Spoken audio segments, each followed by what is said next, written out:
para adorar aquele que nos criou e nos salvou e para ouvir suas instruções na maneira de viver que o agrade. Aqui nós já o louvamos, já o adoramos, já ouvimos coisas preciosas demais. E agora vamos à exposição do texto bíblico para falar o nosso coração. E é Romanos 12. A gente tem trabalhado em Romanos já há algumas semanas. Começamos lá em Romanos 6, estamos caminhando por Romanos 12, vamos entrar em Romanos 13, 14 e 15. Que Deus seja conosco. O texto hoje é Romanos 12, mas os versículos de 9 até o 21. Semana passada foi do 3 até o 8, vocês lembram disso, né? E na semana retrasada, o versos 1 e 2. Então, semana retrasada, os versos 1 e 2. Semana passada, do versículo 8 até ou melhor, do versículo 3 até o versículo 8. E hoje, do versículo 9 até o versículo 21. Diz assim a palavra do nosso Senhor: o amor seja sem hipocrisia. Detestai o mal, apegando-vos ao bem. Amai-vos cordialmente uns aos outros com amor fraternal, preferindo-vos em honra uns aos outros. No zelo, não sejais remissos. Sede fervorosos de espírito, servindo ao Senhor. Regozijai-vos na esperança, sede pacientes na tribulação e na oração perseverantes. Compartilhai as necessidades dos santos, praticai a hospitalidade. Abençoai os que vos perseguem. Abençoai, não amaldiçoeis. Alegrai-vos com os que se alegram, chorai com os que choram. Tende o mesmo sentimento uns para com os outros. Em lugar de ser desorgulhosos, condescendei com o que é humilde. Não sejais sábios aos vossos próprios olhos. Não torneis a ninguém mal por mal. Esforçai-vos por fazer o bem perante todos os homens. Se possível, quando depender de vós, tende paz com todos os homens. Não vos vingueis a vós mesmos, amados, mas dai lugar à ira, porque está escrito: a mim pertence a vingança. Eu é que retribuirei, diz o Senhor. Pelo contrário, se o teu inimigo tiver fome, dá-lhe de comer. Se tiver sede, dá-lhe de beber. Porque fazendo isto, amontoarás brasas vivas sobre a sua cabeça. Não te deixes vencer do mal, mas vença o mal com o bem. Bendito Deus, a tua palavra, ela fala por si mesma. Ler esse texto já nos enche o coração de percepção do teu querer e de reconhecimento das nossas limitações. Rogamos a ti que tu nos conceda a graça de compreender a exposição desse texto e aquilo que tu queres nos mostrar, para que nós, como povo redimido, recriado pela cruz de Jesus Cristo, possamos viver de maneira diferenciada dos demais, como um povo que agrada a ti, que desenvolve na maneira de viver a tua boa, perfeita e agradável vontade. Assim nós oramos, seja conosco, seja com esta pequena comunidade cristã que se reúne para te adorar e para abrir os ouvidos e o coração, para entender, armazenar, para no dia a dia expressar um pouquinho da tua imagem em nós. Assim oramos, Senhor, em nome do Senhor Jesus. Amém. Irmãos, antes de começarmos a expor esse texto, eu julgo ser necessário nós pontuarmos algumas coisas para você se situar. A primeira delas é que nós estamos diante de um texto que está na seção prática da carta de Paulo aos Romanos. Significa que do capítulo 1 até o capítulo 11 ele traz ensinos. Ele expõe ensinamentos preciosos sobre o plano redentivo de Deus, a justificação pela fé em Jesus Cristo. Até o capítulo 11, ele atinge os pensamentos, as ideias. Ele busca a compreensão de todos acerca do que Deus fez em Cristo Jesus e o que eles então são em Deus por meio de Jesus. Mas agora, do capítulo 12 em diante, ele está requerendo algo. Aqui não é a parte mais de um ensino apenas verbalizado, que busca a compreensão das pessoas. Agora ele está falando de algo prático. Agora é como se ele falasse que tudo o que ele ensinou só é legítimo se, a partir disso, nós desenvolvermos uma vida que corresponde àquele que nos chamou no seu Filho. É aqui que entramos todos nós. Não existe cristianismo sem prática. Não existe cristianismo apenas com compreensão teológica.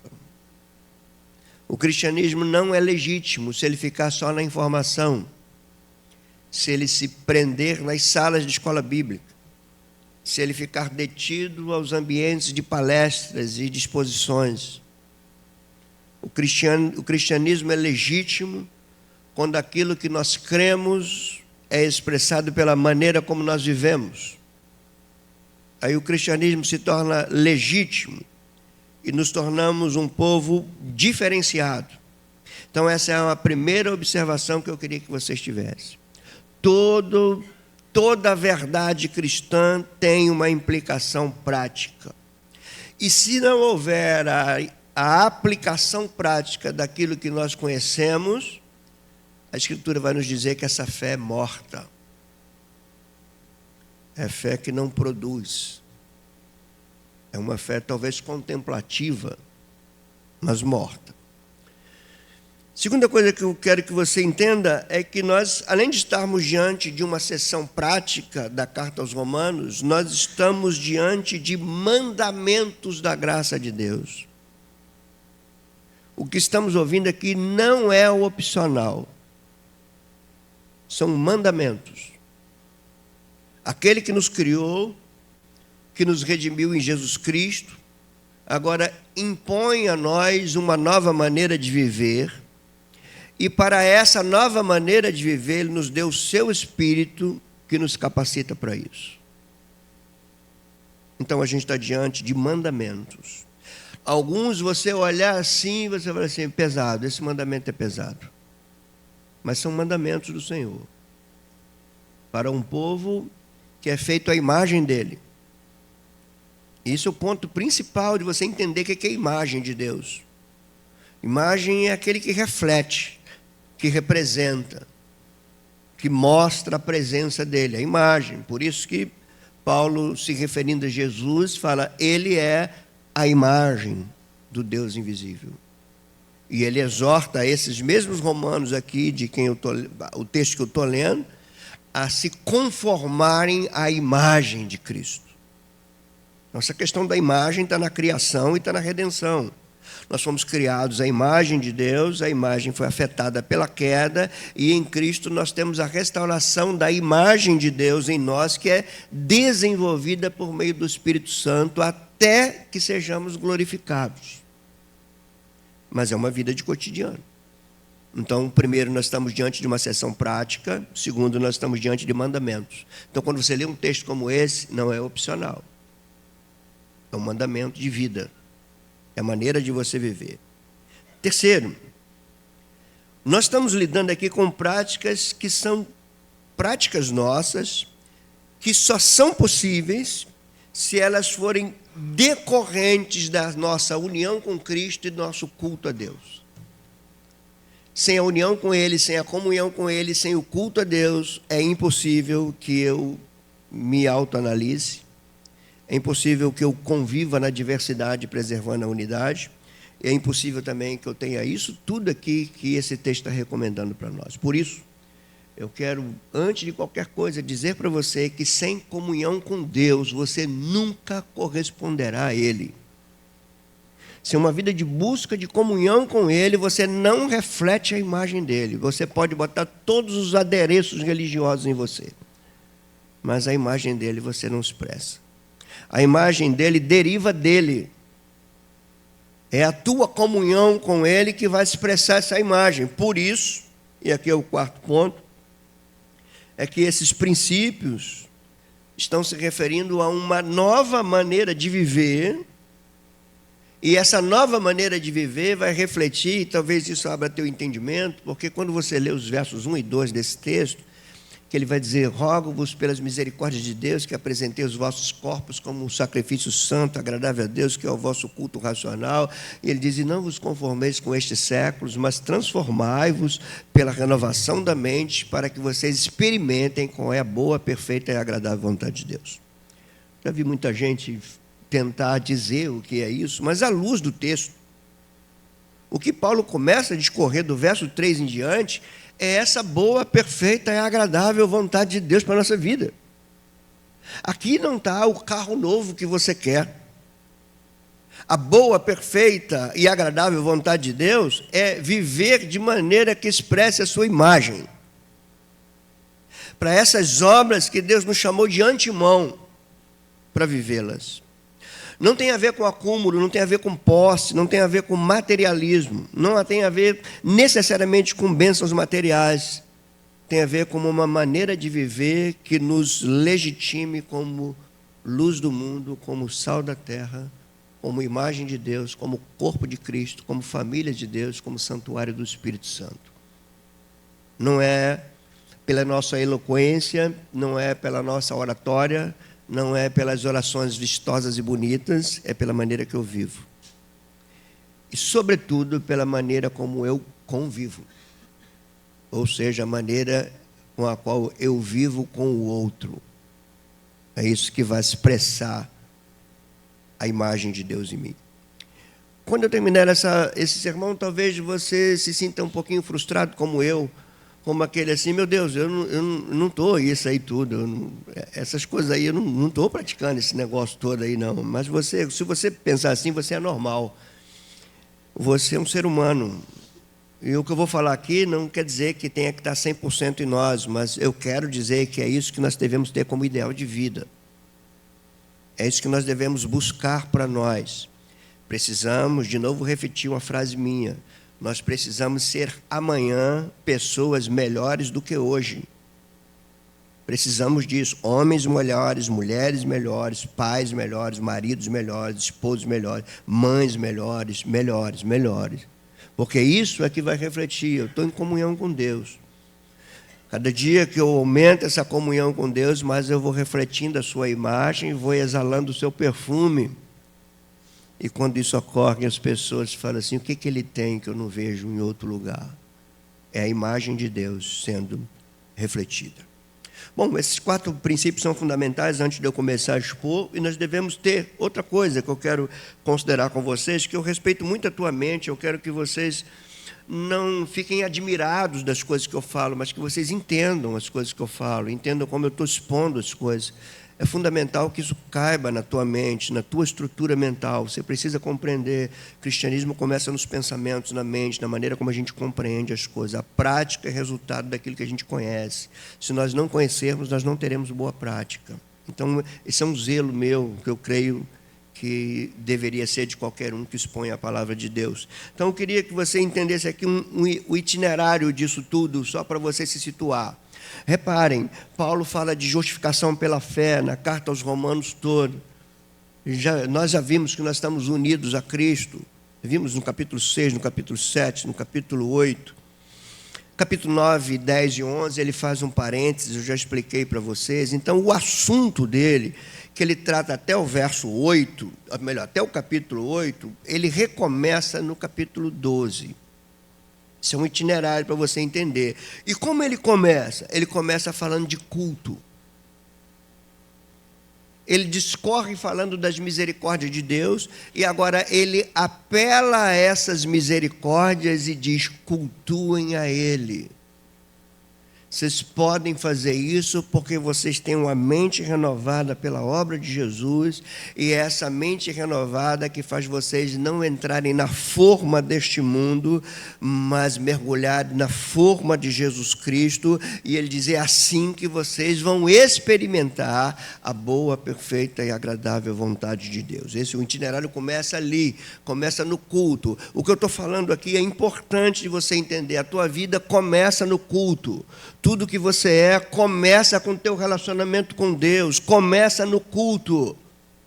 Se você não cultuar a Deus, se você não buscar a vida de intimidade com Deus, se você não dispor de tempo para estar a sós com Deus, você vai expressar a tua imagem. E essa imagem está arranhada pela queda. Vai prevalecer aquilo que você é em Adão, com alguns pigmentos de Cristo. Mas se a tua vida começa no culto a Deus, se a tua vida começa na vertical, ela vai se desenvolver na horizontal, fazendo essa água fluir. Essa água que vem do trono de Deus, ela vai começar a se esparramar pela tua vida e vai atingindo quem está à sua volta. E isso é expressar Deus. Você pensa que é fácil para mim pregar isso? Eu bato aqui no texto e falo assim: meu Deus, você tem que pregar, você tem que buscar viver isso. Esse é o padrão do cristianismo, são os altos ideais do cristianismo. Então, qual é o itinerário? Começa em Deus, e depois, o que ele fala no verso 3? Da minha relação com Deus, começa numa relação, desemboca numa relação comigo. E ele diz: não pense de vocês além do que convém. Aí a comunhão comigo é resultado da comunhão com Deus. E em Deus eu não penso de mim além do que convém. Eu também não penso de mim aquém do que convém. Eu penso em mim sabendo dos meus defeitos, mas eu também penso em mim não ignorando minhas potencialidades que Ele trouxe para a minha vida. Mas eu só sei fazer essa leitura se eu viver em comunhão com Ele. Dessa minha olha o itinerário, com Deus, comigo e agora com os outros.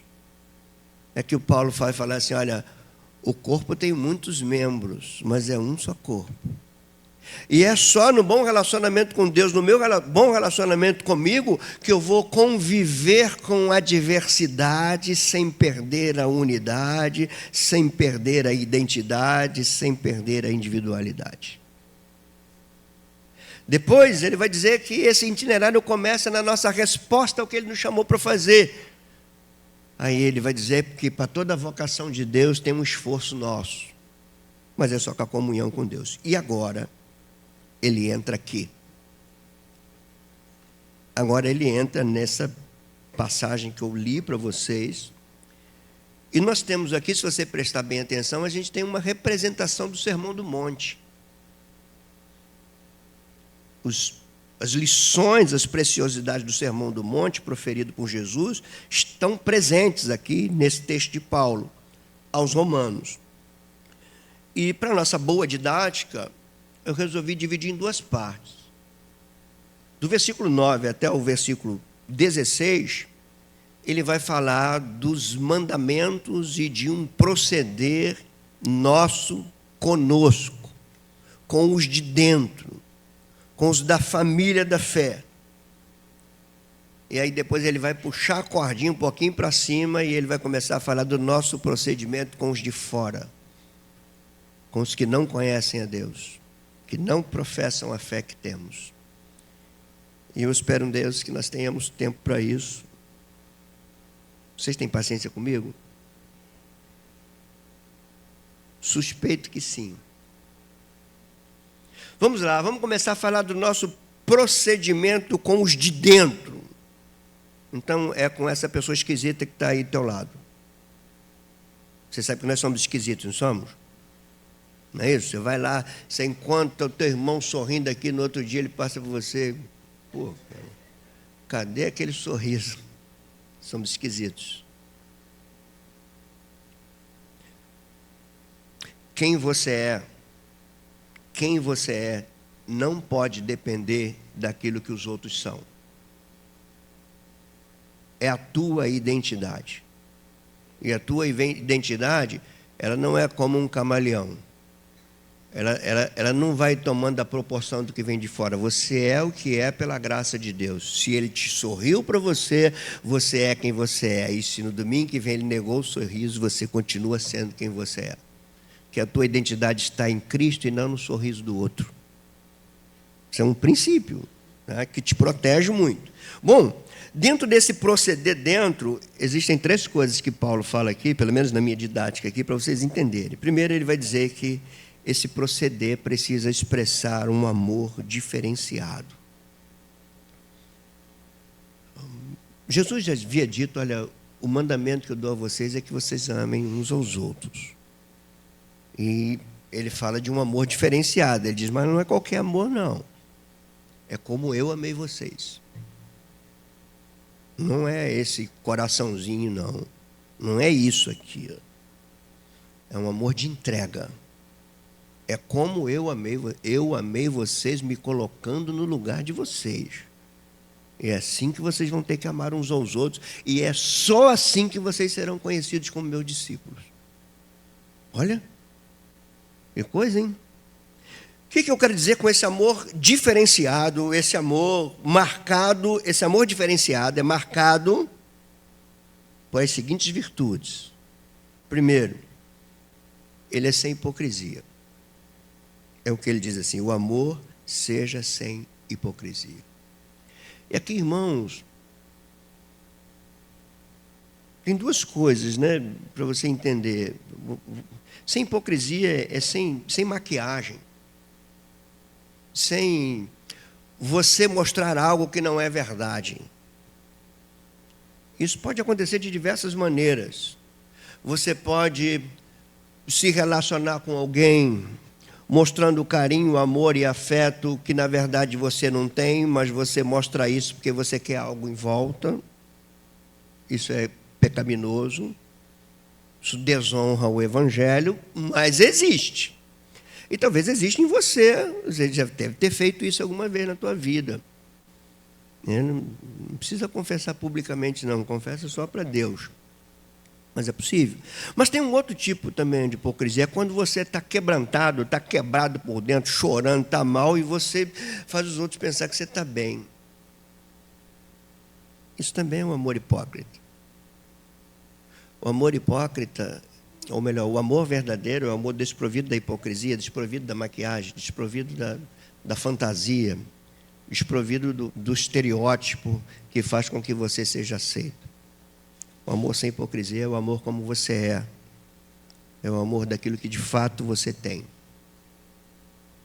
Talvez você se sinta aquém de muita coisa para fazer o bem para alguém, mas você faz o bem para alguém sendo quem você é.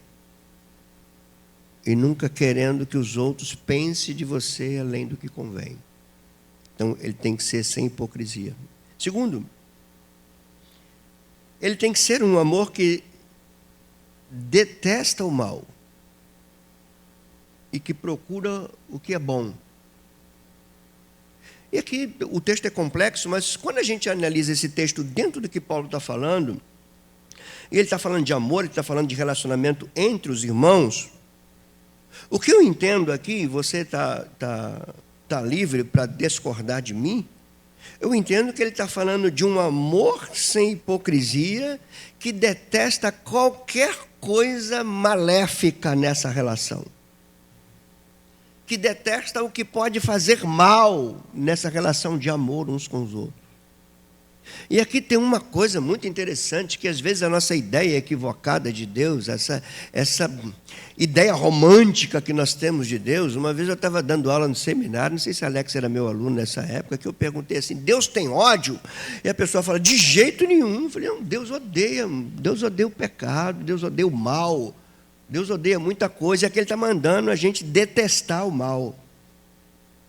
E eu creio, irmãos, que a maneira de você se livrar de comportamentos maléficos que você tem é você começar a detestar esses comportamentos. Não desejar isso para a tua vida. Não desejar que você se relacione com os outros com essa característica maléfica do teu comportamento. Isso eu estou entrando num terreno sutil, eu sei que é sutil, eu sei que isso é muito subjetivo, mas eu sei que é real. Somos capazes de trazer certos encantamentos para trazer a simpatia do povo para nós, enquanto abrigamos objetivos nocivos dentro de nós. Eu vejo casamentos que começam assim. É o sujeito que sabe que aquela pessoa tem uma suposta carência afetiva. E o que ele faz? Ele apresenta esse afeto que não tem, mas é para dominar alguém que está carente. Deteste esse mal. Isso é maléfico. Isso não expressa a quem você serve. Isso é exploração da fragilidade alheia. Mas saiba que você está me ouvindo, você é capaz de fazer isso. Entenda, deteste o mal. Apegue-se ao que é bom, ao bem. Uma referência muito boa para você se relacionar com as pessoas é Cristo. Os apóstolos. Diferença de Cristo e apóstolos, Cristo não tinha pecado, os apóstolos eram pecadores. Paulo e Pedro brigaram. Pedro poderia desejar o mal para Paulo, né? Mas quando ele vai escrever sobre Pedro, ele fala assim: é o meu amado irmão Paulo, que falou de mim na frente de todo mundo, me repreendeu na frente dos outros. É o meu amado irmão Paulo. Paulo tinha seus erros como nós tínhamos. Quando João Marcos mostra a sua fragilidade na primeira expedição missionária que eles tiveram, na segunda ele: não quero mais esse cara comigo. Não quero. Ele negou fogo. Não quero mais ele. Mas ele já maduro, na sua segunda carta, ele fala assim: olha, envia-me Marcos para perto de mim, que ele é muito útil para o ministério. Irmãos, isso é cristianismo autêntico. Ele não precisou fingir, não precisou forjar. A gente vai se arranhar muitas vezes ainda, porque são pecadores juntos. É igual casamento. Casamento são dois pecadores juntos para viver até que a morte separe. É tempo, chuchu. Dois pecadores juntos até que a morte separe. Somente a graça de Deus no nosso meio, gente. E essas coisas são preciosas. Terceira característica desse amor diferenciado é que ele é dócil. Ele é dócil, porque ele trata com respeito e com honra mútua. Ele prefere o outro do que a si próprio.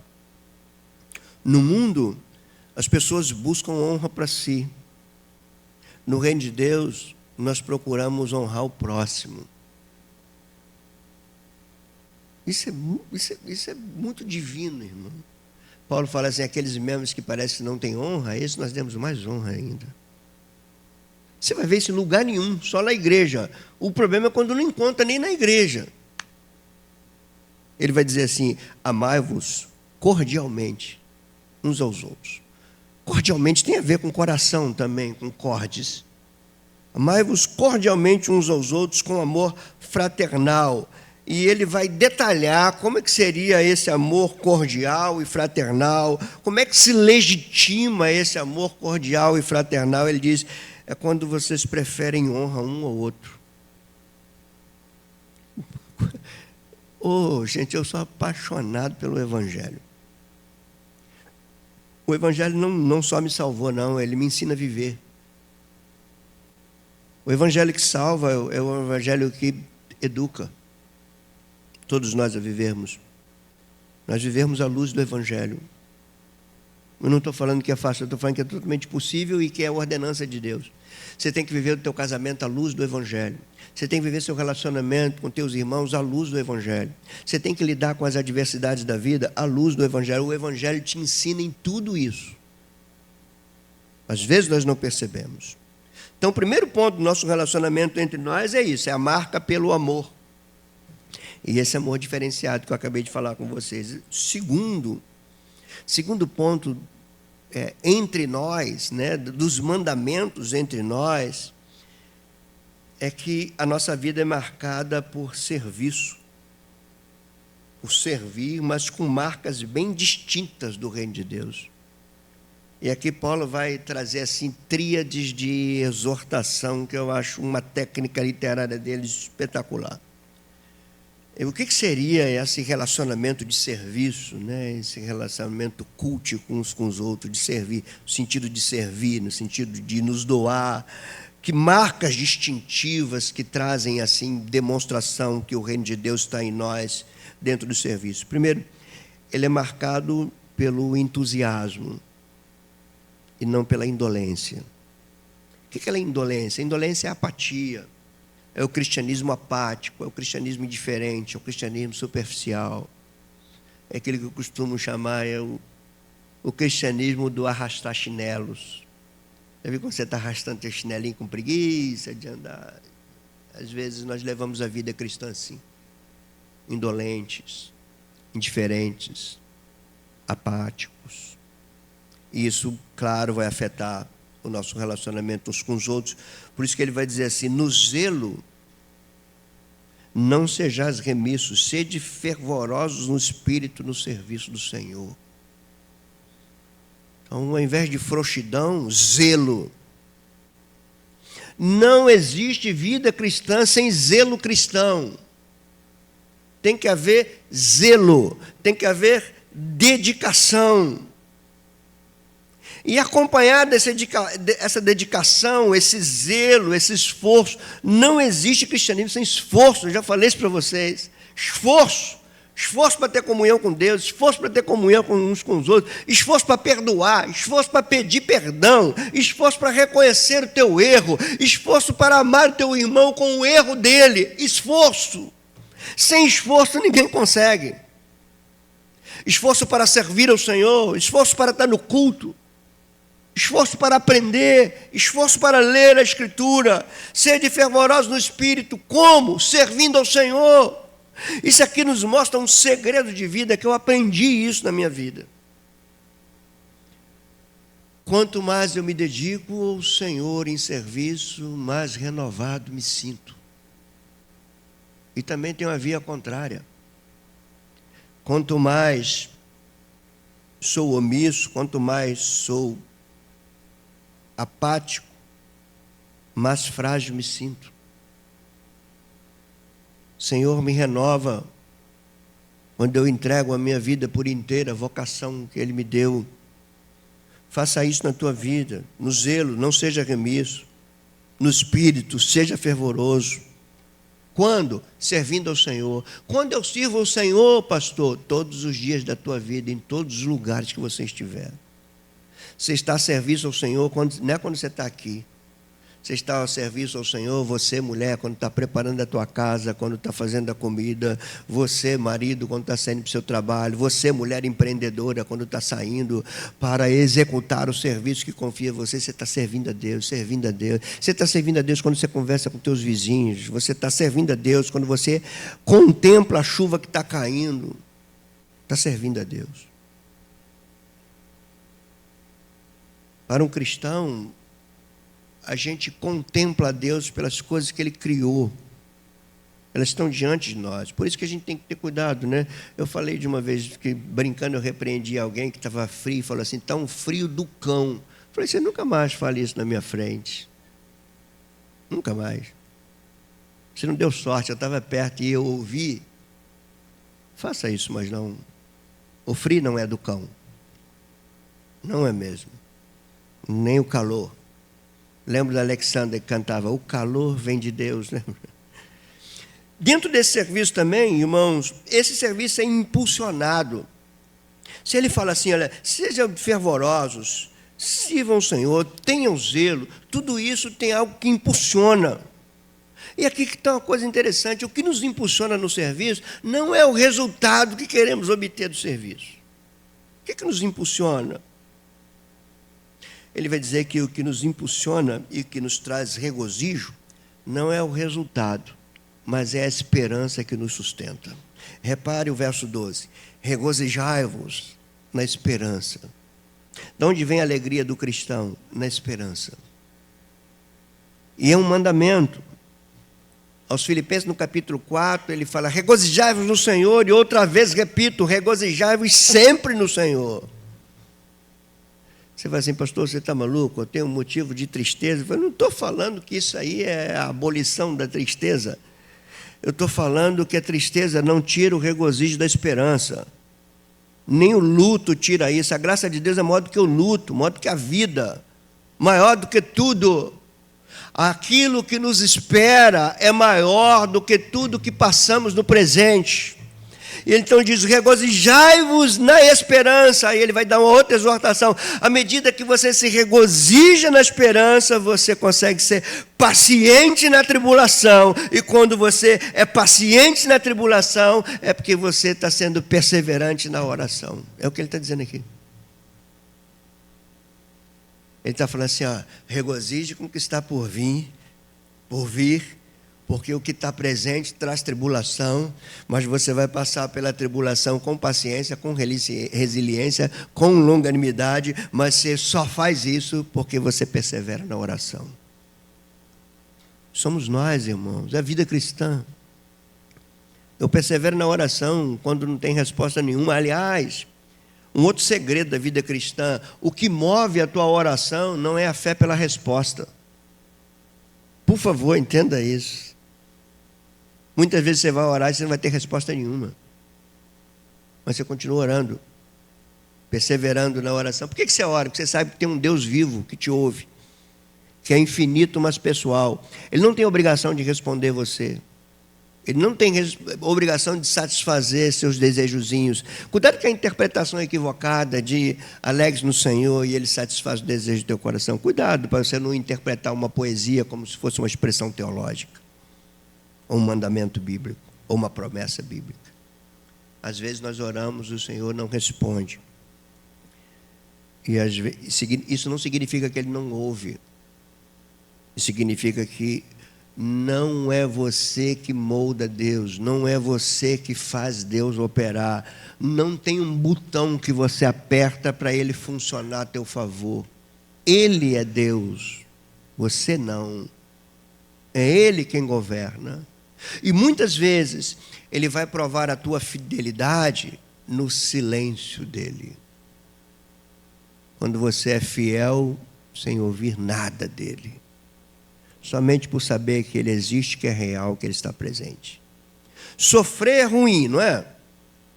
E sofrer injustamente? E sofrer injustamente sem Deus te falar nada? E sofrer injustamente sem Deus falar nada e quando as pessoas estão à volta desconfiando de você? Jó passou por tudo isso. Sofreu injustamente, sofreu porque Deus não falava com ele, sofreu porque seus amigos desconfiavam dele. Mas ele era um homem justo. Vocês querem continuar a serem cristãos depois de ouvir isso? Esse sim está meio frouxo. Mas tem um sim meio reflexivo, né? Meio reflexivo.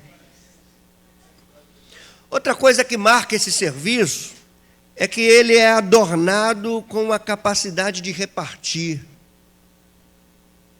Repartir amor, repartir carinho, repartir dons, repartir presença. Ele vai dizer assim: compartilhai as necessidades dos santos. Partilhar com. Entender que existem santos ao nosso lado que passam por necessidades, que pode ser uma necessidade econômica, pode ser uma necessidade afetiva, pode ser uma necessidade dentro de uma enfermidade. São necessidades. E ele está falando assim: não passa despercebido aos teus olhos. Você precisa compartilhar disso, da necessidade dos santos, daqueles que necessitam. E às vezes a gente tem um pensamento muito equivocado e muito reduzido, e achando que a necessidade das pessoas se consiste só em comer e beber.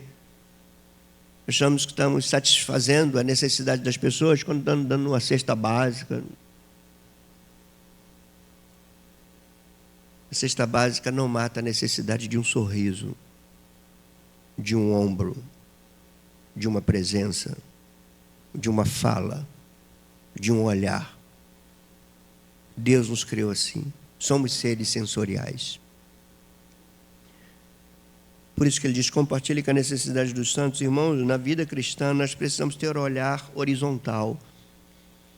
E não se tem olhar horizontal se nós não preservarmos um olhar vertical das coisas. Mas nós precisamos olhar ao nosso lado.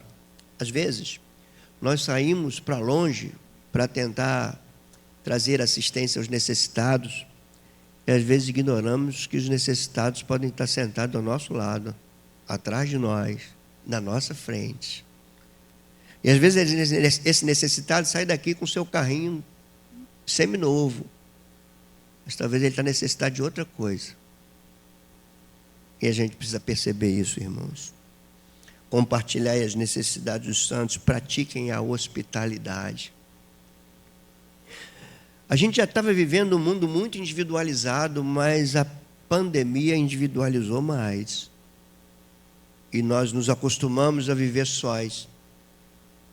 E não tem uma vida decididamente solitária que não seja patológica. A solidão adoece. Por isso que Deus faz o solitário habitar em família. O povo dele é uma família. Então, quando ele diz, pratiquem a hospitalidade, qual foi a última vez que você marcou para ir na casa de alguém para tomar cafezinho assim, conversar, bater papo? Hã? Quanto tempo que você não tem, pega o pãozinho assim, molha no cafezinho assim, come com teu irmão? Naquela relação desprovida de profissionalismo. Aquela relação limpa, pura. Vamos tomar café, vamos bater um papo, vamos conversar. E no meio dessa conversa você olha no olho e fala assim, eu estou aqui, vamos orar juntos, vamos conversar.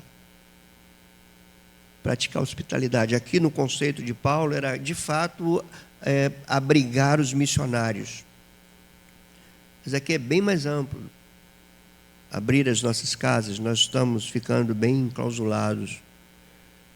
Eu me policio muito nisso, que as demandas do ministério são tão grandes que eu tenho medo de acabar ficando meio que cercado de pessoas e só ao mesmo tempo. Devido à demanda do ministério que é muito grande. Eu confesso para vocês que eu estou ficando com vergonha, já que a pessoa fala assim, pode ser semana, eu falo, não posso. Tem alguém que chega para mim e fala assim, essa é a pessoa mais difícil do mundo. Eu falo, não faz comigo não.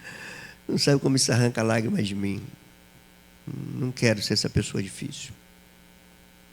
E não sou essa pessoa difícil. Bom, esse serviço também é diferenciado pelo... E aqui repare, está entre nós, tá?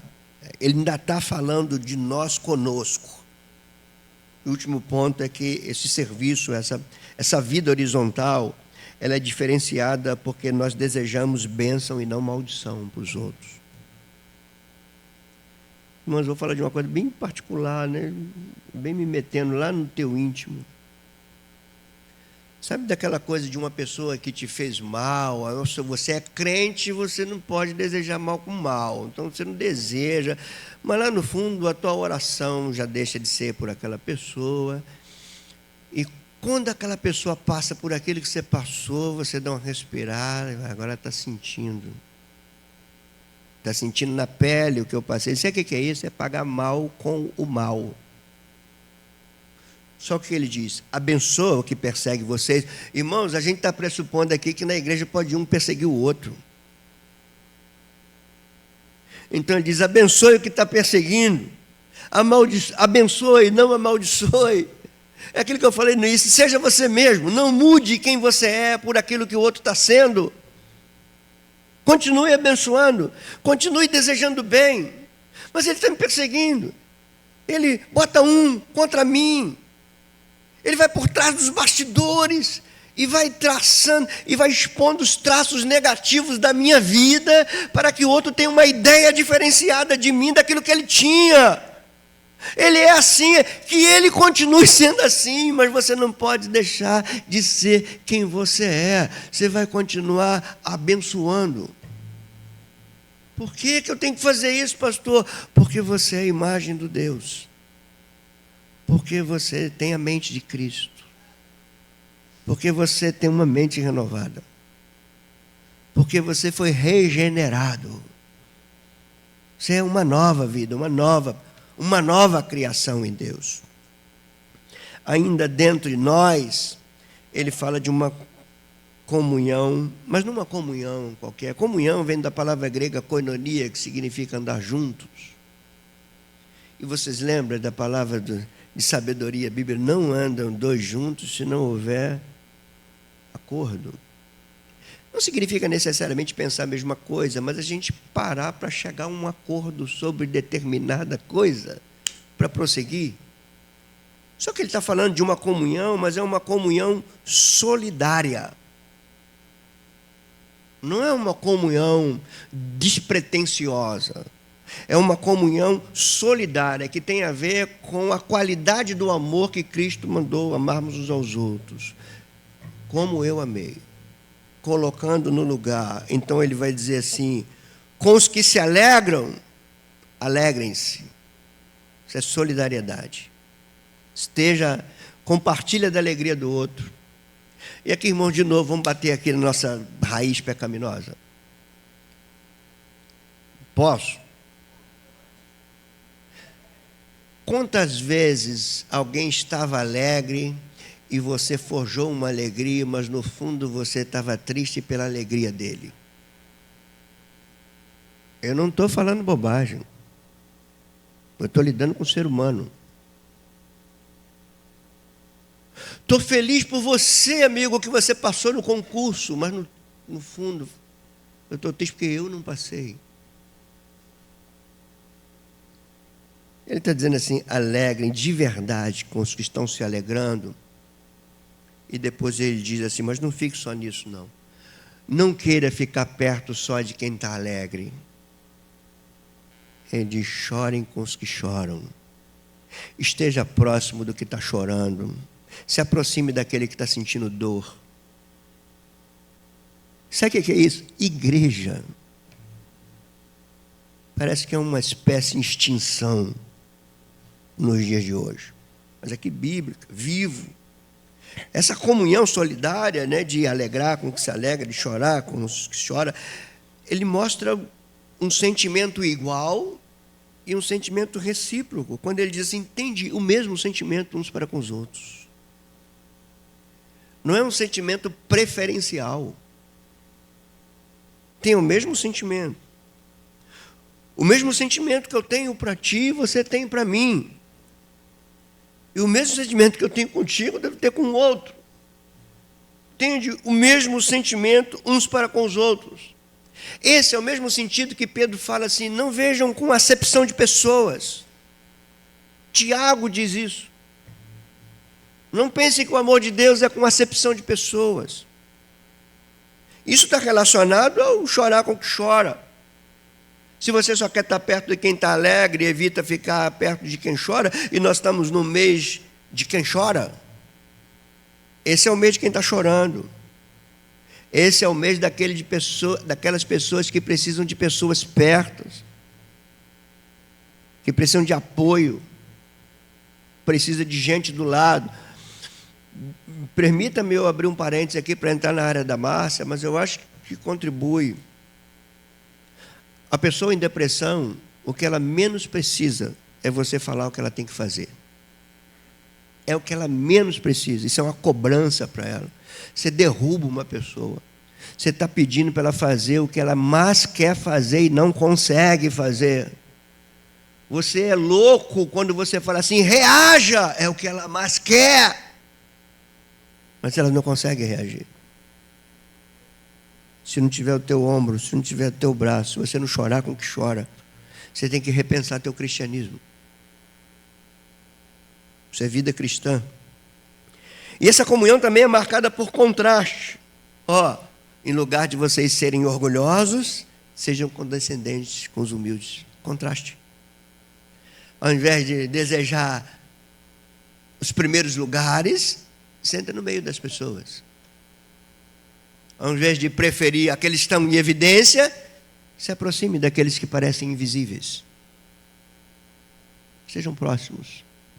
Condescendei com o que é humilde. O cristianismo do século XXI é o cristianismo do orgulho. É o cristianismo da pompa, é o cristianismo da posse. É muita gente crendo que pela fé vai chegar onde fulano chegou. Nunca vi tanta mentira como nos dias de hoje. O que eu leio aqui é: não desejas o caminho do orgulho, mas sejam condescendentes com aquilo que é humilde. Parece que alguém falou isso, não falou? Não foi a Márcia hoje aqui. A Márcia falou, mas ele está falando de alguém que eu também vou falar. Ele diz: aprendam de mim. Eu sou manso e humilde. Não tem exemplo de condescendência maior do que Jesus. Ele desce da sua glória para estar com quem não merecia. Condescendência. Descer para estar com. Desce da glória para estar com quem não merece. Se os nossos relacionamentos sempre forem com aqueles que merecem o nosso relacionamento, nós não entendemos o que é a graça de Deus, que a graça é o favor para quem não merece. Por último, aí dentro da comunhão solidária, ele vai falar que essa comunhão, além de ser marcada pelo contraste, ela é desprovida de uma autovalorização. Ele diz assim: não sejam sábios aos vossos próprios olhos. É autovalorização. Valorize o outro. A gente está num cristianismo tão deturpado que parece que é pecado elogiar alguém. Eu já vi alguém falar assim: você não pode elogiar ninguém, senão você pode criar orgulho nele. Gente, elogio não cria orgulho. Elogio pode despertar o orgulho que já estava lá. Eu não crio orgulho em ninguém. Não. Que isso? Jesus elogia. Eis aí um israelita onde não há dolo. Era ele elogiando, ele, mestre nisso. Irmãos, eu não vou dar continuidade ao sermão. Na semana que vem eu falo do nosso relacionamento com os de fora. Mas hoje fica no relacionamento com os de dentro. Ele tem 3 coisas: um amor diferenciado, que é sem hipocrisia, que detesta o que é mal e que procura o que é bom, é dócil, porque é um amor com que nós nos amamos cordialmente, fraternalmente e preferimos em honra uns aos outros. Às vezes, irmãos, a gente vê assim coisas no mundo que deveríamos ter na igreja. Eu percebo isso às vezes, né?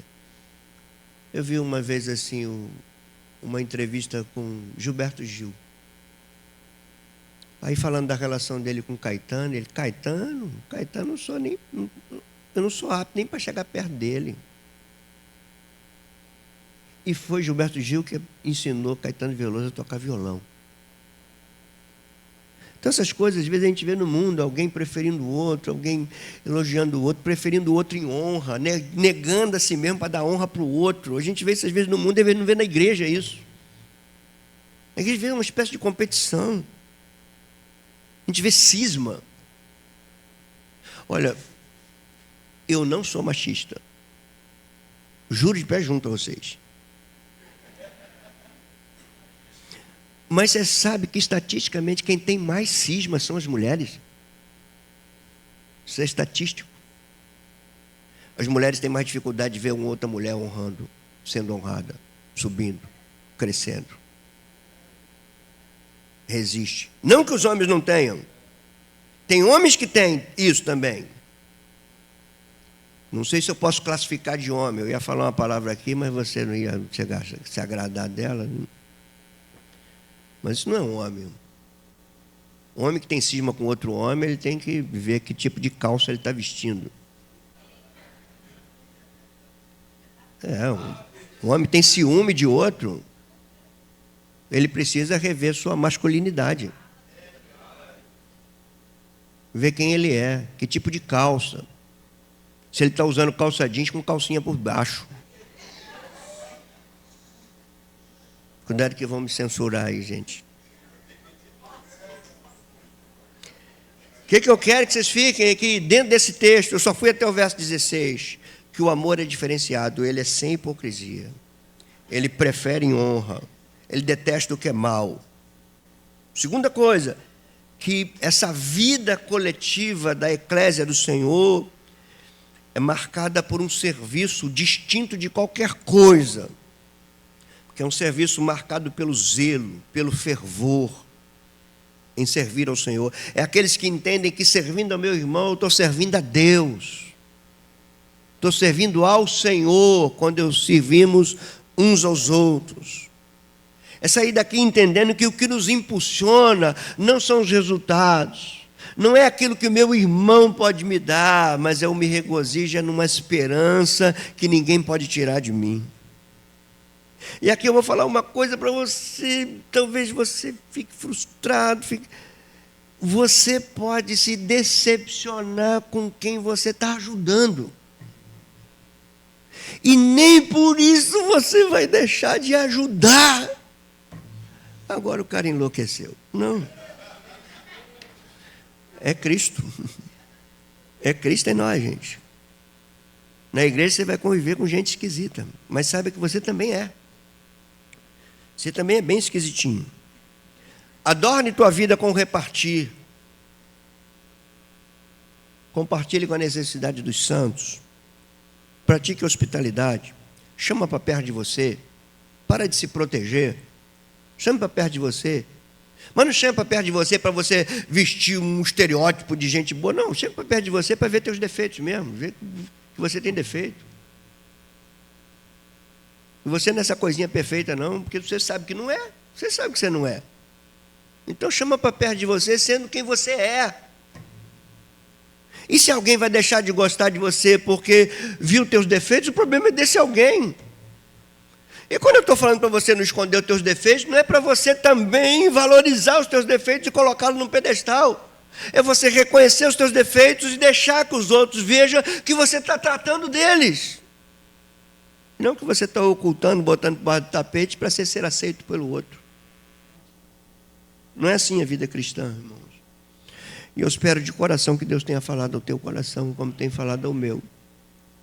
Espero muito que Ele continue a me usar para falar no restante desse texto domingo que vem, que já bagunçou aqui meu planejamento. Já vou ter que estender mais um pouquinho aqui. Mas eu termino, irmãos.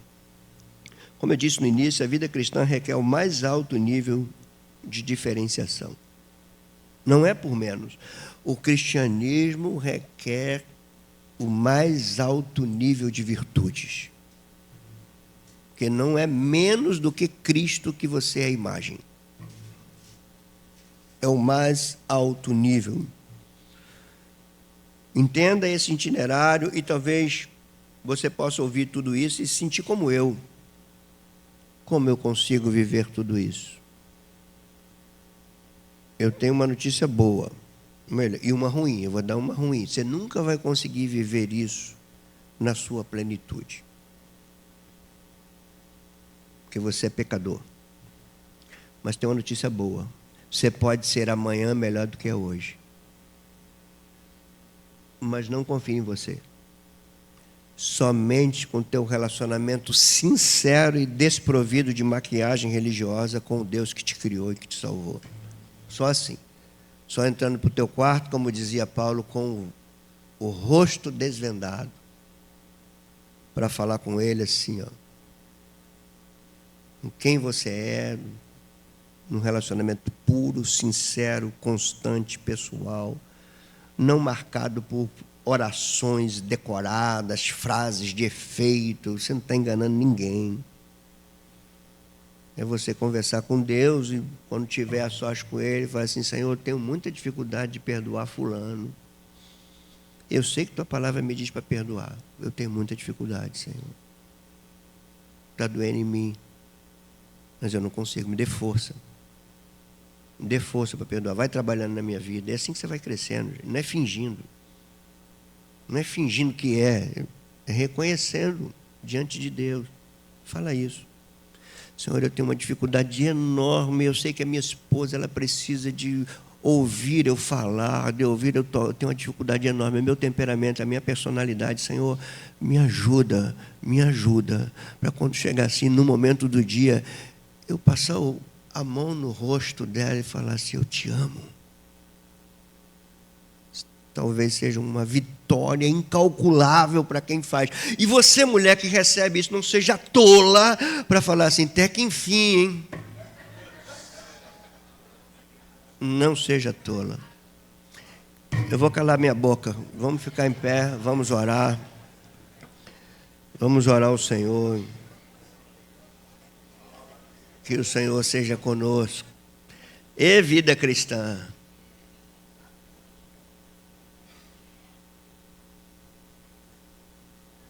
Não é fácil, não.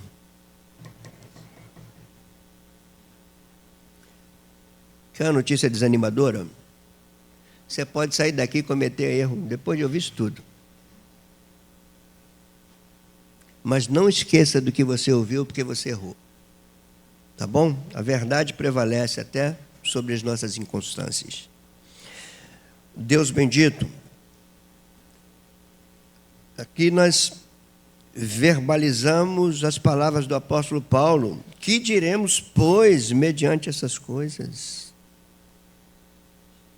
Como responder a tudo isso, Senhor? São verdades. São verdades que precisam ser vistas em mim, em cada um de nós. E às vezes nós erramos, Senhor, porque nós queremos ver isso nos outros. Mas hoje tu falaste diretamente comigo, eu preciso ver isso em mim. Na minha vida, ela precisa expressar essa imagem. Que o outro veja em mim, mas que eu não precise ver no outro para ser alguma coisa. Nos ajuda, Senhor. Nós não estamos pedindo aqui riquezas. Tu sabes das nossas necessidades. Tu sabes o quanto teus filhos aqui, muitos deles estão apertados economicamente. Tu sabes disso. Mas nós estamos te pedindo uma coisa, nós queremos ser cristãos sinceros. Nós queremos ser igreja de verdade, Senhor. Nós queremos lidar com essas verdades assim, Senhor. Chega do cristianismo, do não toque, não faça, não faz aquilo, que seja o cristianismo que expresse a tua imagem. Tu andaste no meio dos pecadores, tu desfrutaste da vida, tu nos deste o lazer como dom. E nós queremos desfrutar de tudo isso, mas sendo cristãos, glorificando o teu nome naquilo que a gente faz, Senhor. Queremos sim, Senhor, quando estivermos reunidos, darmos as mais sonoras gargalhadas. Mas nós queremos fazer isso para a tua glória, Senhor. É para a tua glória. Queremos estar no convívio dos amigos, dos irmãos, mesmo que eles não sejam crentes. Queremos estar no meio deles, mostrando a quem servimos. Qual o reino que representamos? É isso que nós estamos te pedindo. Não estamos te pedindo carro, casa, dinheiro, fama. Estamos te pedindo a tua imagem em nós. Esse é o nosso pedido, Senhor. É assim que nós vamos para casa, nesta manhã tão abençoada de domingo. Assim nós oramos. Que a graça de Jesus Cristo, o amor de Deus, e a comunhão do seu Santo Espírito seja com toda a igreja do Senhor, com todos os homens e mulheres que estão aqui, com todas as suas fragilidades. Que esse amor, que essa graça, que essa comunhão estejam conosco hoje e sempre, e que possa ser cada vez mais desenvolvida quando juntos estivermos desfrutando do amor que nos uniu. Que a graça e a paz seja sobre todos nós. Que o Senhor nos guie no caminho dele. Tá bom?